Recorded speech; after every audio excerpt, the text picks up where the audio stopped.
xukuumad cusub waa proposal waa soo jeedin loo arkay xal in xukuumadda hadda shaqaynaysa ay ku fashilantay mandate-kii dadku loo xil saaray oo ay ahayd inay dalka gaarsiiso wixii laga hadlayo dastuurka oo dhammaystiran oo afti loo qaaday dalka amnigiisa oo dalka oo dhan oo la xasiliyo doorashooyin qof iyo coda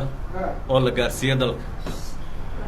way ku fashilantay marka mandate-keedii way ku fashilantay waxaa la soo jeediyey qofka fashilma ama kooxda fashilanta in lagu bedelo maana dhihin annago hala lagu bedelo laakiin in lagu bedelo dad kale oo mandate-kaas waktiga yaroo gaaban ka shaqayn kara gaarsiina kara dalka waxyaalahaas la tabaayo o dhan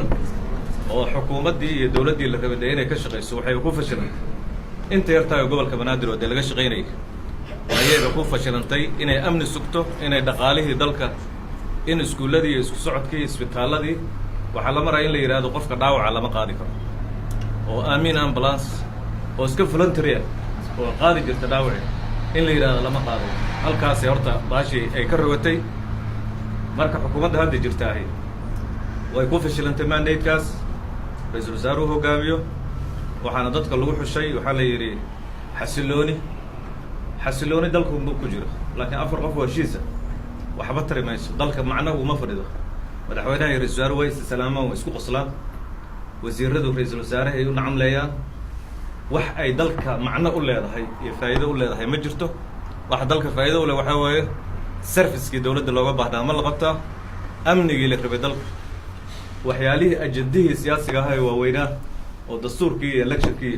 ma laga shaqaynayaayo ma lagu aamini karaa dadka hadda jira marka taasaa keentay proposalkaas in la soo jeediyo waxaan loo soo jeedinayo waxaa weeye madaxweynaha way hadda waxay la tahay xukuumadda asaga unbaa bedeli kara madaxweynaha proposalkaas loo soo jeediyo talo waa shalay waa kii yidhi talahana la siiyo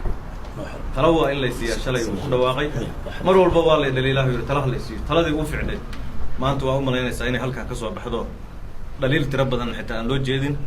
laakiin talooyin wax ku oola oo dad odayaal oo professorra ah oo wasiirre iyo xilal waaweyn dalkan ka soo qabtay ee hadda xisbiga hogaaminaya dalka u naxaya inay talooyinkaas hadda madaxweynaha siinayaan hadduu madaxweynuhu marka talo u bukay taladii waa tan ah maanta waa loo hayaa waxaan rajaynaynaa inuu u dhaga nuglaan doono haddii la yidhahdo